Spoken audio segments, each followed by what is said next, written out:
तो चलिए अब स्टार्ट करते हैं, आगे के 51 क्वेश्चन से स्टार्ट करते हैं। ठीक है, इसके पहले वाला वीडियो आई एम श्योर आप लोगों ने देख लिया होगा। अब इस वाले वीडियो में हम इसके 51 से आगे 100 तक क्वेश्चन करने की कोशिश करेंगे। ठीक है, उम्मीद है कि आप लोगों को इससे बहुत हेल्प हो रही होगी। आप लोगों के कमेंट से मुझे पता चल रहा है। इसी तरीके से आप लोग पढ़ते रहिएगा। ठीक है, और हम जल्द ही कॉन्ट्रैक्ट का भी वीडियो लेकर के आएंगे। ओके, तो कमेंट में आप सभी लोग बताइएगा कितने लोग चाहते हैं कि हम कॉन्ट्रैक्ट का पेपर भी सॉल्व कराएं।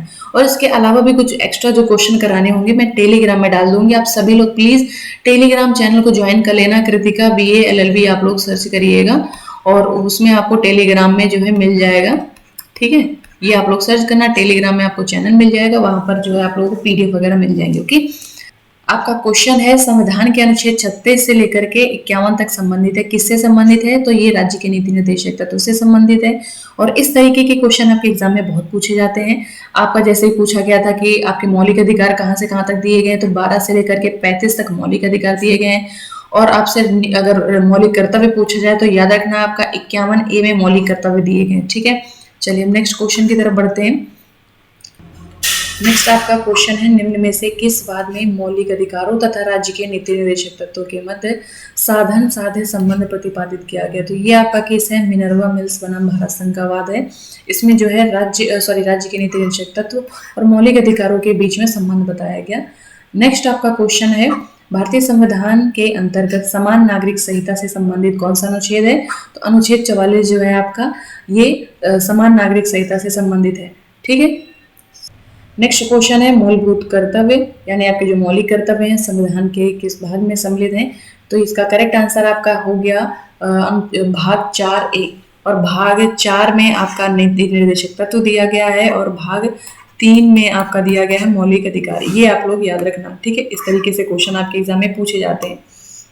नेक्स्ट क्वेश्चन आपका है, संविधान में मूलभूत कर्तव्य निम्न में से किस संविधान संशोधन के द्वारा समाहित किए गए हैं? तो ये 42वां संविधान संशोधन आपका हुआ था जिसके द्वारा आपके मौलिक कर्तव्यों को जोड़ा गया था। ठीक है, नेक्स्ट क्वेश्चन आपका है, अनुच्छेद 51A में वर्णित मूल कर्तव्यों की संख्या कितनी है? तो 11 आपके मौलिक कर्तव्य दिए गए हैं, याद रखना। अगला क्वेश्चन है, 86वां संविधान संशोधन संबंधित है। अभी हमने थोड़ी देर पहले बताया था जो 2002 में 86वां संविधान संशोधन किया गया था जिसके द्वारा अनुच्छेद 21A में जो है शिक्षा का अधिकार जोड़ा गया था और ये आपका जो है नीति निर्देशक तत्वों में भी शामिल है। तो ये आपका 86वां संविधान संशोधन प्राइमरी यानी प्राथमिक शिक्षा के मूल अधिकारों की घोषणा से संबंधित है। ओके, यानी 6 से 14 वर्ष के बच्चों को जो है निःशुल्क शिक्षा प्रदान करने का इसमें उपबंध दिया गया है। आपका नेक्स्ट क्वेश्चन है, वह देश जिसके संविधान से प्रेरणा लेकर भारत में मूल कर्तव्य संविधान में समाहित किए गए हैं? तो इसका करेक्ट आंसर आपका है C, USSR यानी रूस के संविधान से मौलिक कर्तव्य लिए गए।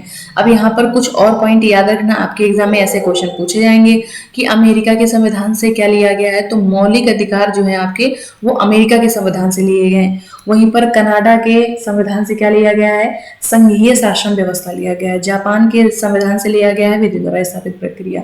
कुछ और देशों के बारे में आप लोग याद रखना, ब्रिटेन से क्या लिया गया है? संसदीय शासन प्रणाली, याद रखना आप लोग। ठीक है, और जर्मनी, ये भी बहुत पूछा जाता है कि जर्मनी के संविधान से क्या लिया गया है? आपातकाल।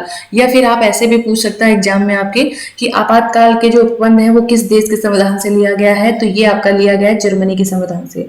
और ये भी बहुत इंपॉर्टेंट है, राज्य के नीति निर्देशक तत्व जो है ये किस देश के संविधान से लिया गया है? तो ये आप लोग आयरलैंड, याद रखना, आयरलैंड के संविधान से लिया गया है। ओके, तो उम्मीद करती हूँ कि ये आप लोग जो है इसको लिख लो कहीं पर, क्योंकि इनमें से कोई एक क्वेश्चन आपके एग्जाम में जरूर पूछा जाने वाला है। नेक्स्ट क्वेश्चन आपका है कि समान न्याय एवं निःशुल्क विधिक सहायता संबंधी प्रावधान संविधान के किस अनुच्छेद में दिए गए हैं? तो ये आपका दिया गया है अनुच्छेद 39A। अनुच्छेद 39A में समान न्याय एवं निःशुल्क विधिक सहायता का प्रावधान दिया गया है। और वहीं पर आप लोग अनुच्छेद 39D याद रखना, इसमें दिया गया है समान कार्य के लिए समान वेतन का उपबंध। ठीक है, नेक्स्ट आपका है, संविधान का वह अनुच्छेद जो अंतरराष्ट्रीय शांति एवं सुरक्षा को बढ़ावा देता है। तो इसका करेक्ट आंसर आपका है अनुच्छेद 51। अनुच्छेद 51 जो है वो अंतरराष्ट्रीय शांति और सुरक्षा को बढ़ावा देने के लिए बहुत सारे उपबंध दिए गए हैं कि जब भी कोई अंतरराष्ट्रीय मामला हुआ, विवाद हुआ, तो उसमें शांति से मामला निपटारा करने का प्रयास किया जाएगा मध्यस्थता के माध्यम से। और भी इसके सारे साथ साथ बहुत सारे प्रावधान दिए गए हैं।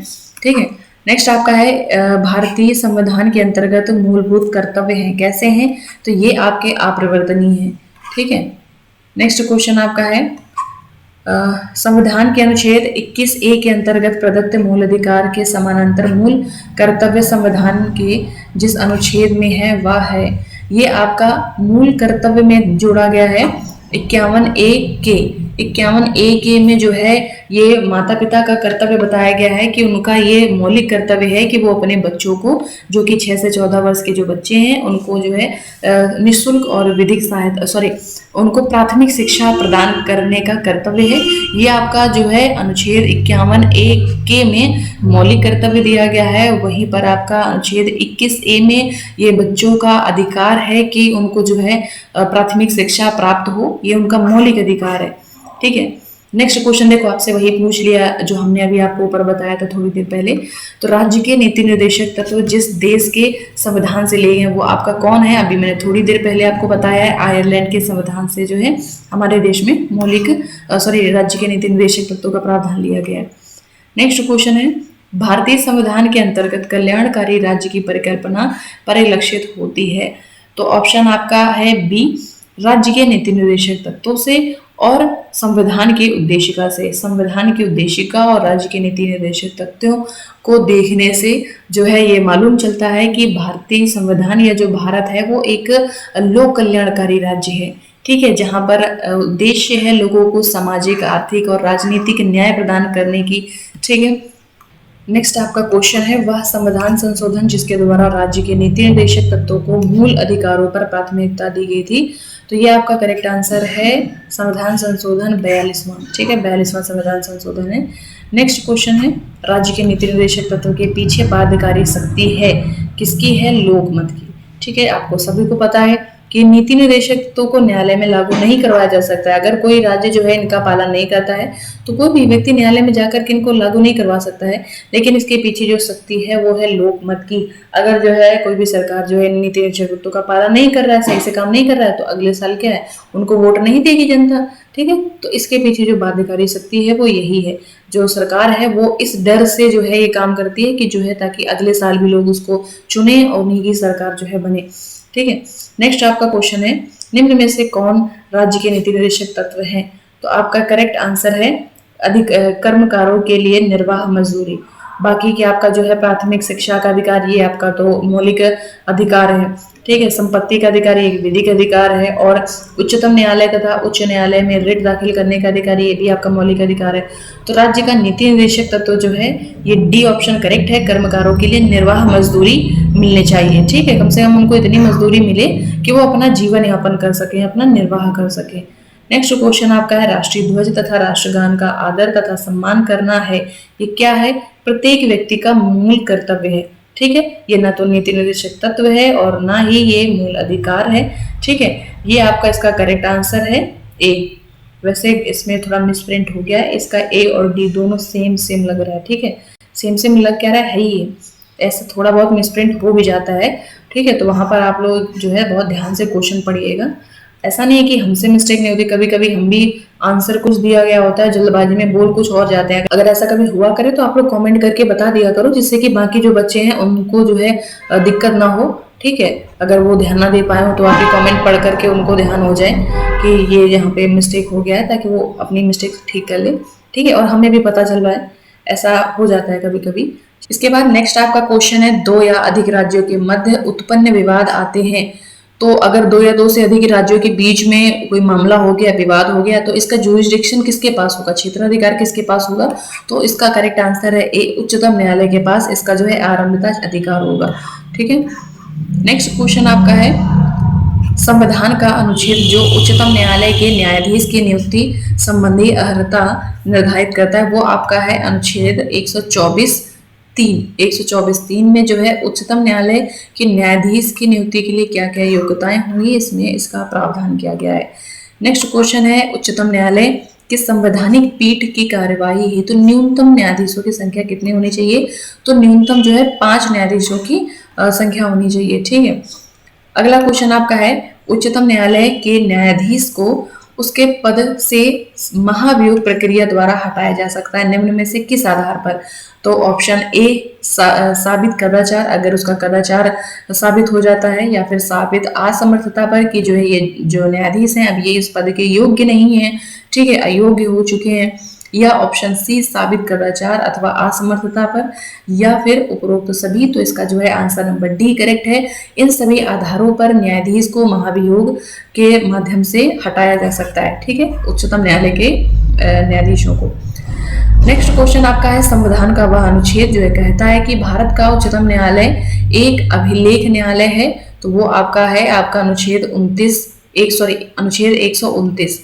ठीक है, अनुच्छेद 129 में यह प्रावधान किया गया है कि उच्चतम न्यायालय एक अभिलेख न्यायालय है। ठीक है। नेक्स्ट क्वेश्चन है, उच्चतम न्यायालय द्वारा प्रयोग की जाने वाली न्यायिक पुनर्विलोकन की शक्ति का उल्लेख किया गया है, कहां पर किया गया है? अनुच्छेद 137। ठीक है। नेक्स्ट क्वेश्चन है, वह न्यायालय जो भारतीय संविधान का अंतिम निर्वाचनकर्ता तथा संरक्षक है। तो भारतीय संविधान का अंतिम जो है निर्वाचनकर्ता यानी इंटरप्रिटेशन करने वाला, ठीक है, व्याख्या करने वाला और संरक्षक कौन है? आपका उच्चतम न्यायालय, सुप्रीम कोर्ट है। भारत में उच्चतम न्यायालय के न्यायाधीशों की संख्या में वृद्धि जिस प्राधिकारी अथवा संस्था द्वारा की जा सकती है वो कौन है? संसद। अगर न्यायाधीशों की आवश्यकता महसूस हुई तो संसद के द्वारा जो है उनकी संख्या में वृद्धि करी जा सकती है। नेक्स्ट, संविधान का वह अनुच्छेद जो है कहता है कि भारत का उच्चतम न्यायालय अपने समक्ष लंबित किसी मामले में संपूर्ण न्याय करने हेतु कोई भी डिक्री या आदेश पारित कर सकता है। तो ये आपका अनुच्छेद 142 है। अनुच्छेद 142 में दिया गया है कि उच्चतम न्यायालय अपने समक्ष यानी जो न्यायालय के समक्ष कोई भी मामला आता है उसमें संपूर्ण यानी अच्छे तरीके से न्याय हो पाए, इसके लिए कोई भी डिक्री या कोई भी आदेश पारित कर सकता है। नेक्स्ट क्वेश्चन आपका है, सही विकल्प चुनें। उच्चतम न्यायालय के न्यायाधीश की नियुक्ति के संबंध में भारत का राष्ट्रपति, ऑप्शन ए भारत के मुख्य न्यायाधीश से परामर्श करने के लिए बाध्य है। ऑप्शन ए आपका करेक्ट है कि जब भी उच्चतम न्यायालय के बाकी न्यायाधीशों की नियुक्ति कर रहा होगा राष्ट्रपति, तो उसमें उनको जो भारत का मुख्य न्यायाधीश है जो कि चीफ जस्टिस ऑफ इंडिया है, उनसे जो है उनको परामर्श लेना पड़ेगा। ठीक है, बिना उनके परामर्श से वो बाकी न्यायाधीशों की नियुक्ति नहीं कर सकते। नेक्स्ट है, उच्चतम न्यायालय में विशेष इजाजत से अपील करने का प्रावधान निहित है, किसमें है? आपका अनुच्छेद 136 में जो है विशेष परमिशन से यानी विशेष इजाजत से अपील करने का प्रावधान है। नेक्स्ट आपका है, अब यहाँ पर जो है सुप्रीम कोर्ट की जो पावर्स हैं उनसे जो है क्वेश्चन पूछे जा रहे हैं। जैसे कि यहाँ पर ये क्वेश्चन पूछा गया है कि भारत का राष्ट्रपति किसी लोक महत्व के या तथ्य प्रश्न को उच्चतम न्यायालय के विचार हेतु भेज सकता है, जो आते हैं उच्चतम न्यायालय की कौन सी अधिकारिता के अंतर्गत आते हैं? तो ये आपका परामर्शी अधिकारिता के अंतर्गत आता है कि कुछ ऐसे मामले जो लोक हित से संबंधित हों या फिर कोई तथ्य हो तो उस पर जो है विचार करने के लिए, परामर्श देने के लिए जो है राष्ट्रपति ऐसे मामलों को सुप्रीम कोर्ट को दे सकता है। तो ये सुप्रीम कोर्ट की किस अधिकारिता के अंतर्गत आता है? परामर्शी अधिकारिता के अंतर्गत। नेक्स्ट है आपका, निम्न में से किस बात में उच्चतम न्यायालय भविष्यलक्षी प्रत्योदशा का सिद्धांत प्रतिपादित किया? तो इसका करेक्ट आंसर आपका है आई.सी. गोलकनाथ बनाम पंजाब राज्य। इस बात में उच्चतम न्यायालय ने भविष्यलक्षी प्रत्योदश का सिद्धांत प्रतिपादित किया। नेक्स्ट आपका है, संविधान के निम्न में से किस अनुच्छेद के द्वारा पूर्व निर्णय का सिद्धांत परिलक्षित होता है? तो ऑप्शन आपका डी है, अनुच्छेद 141 इसका करेक्ट आंसर है।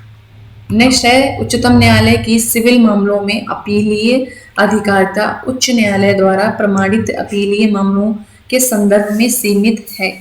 आपका ऑप्शन सी करेक्ट आंसर है, विधि का सारवान प्रश्न जो सामान्य महत्व का हो, यानी ऐसे मामले जिनकी अपील जो है उच्च न्यायालय में सुनी जा चुकी है और उसके बाद अब दूसरी अपील जो है सुप्रीम कोर्ट में अगर की जा रही है तो वहां पर सिर्फ उन्हीं मामलों की अपील होगी जिनमें जो है विधि का कोई सारवान प्रश्न निहित हो या बहुत अधिक महत्व के होंगे।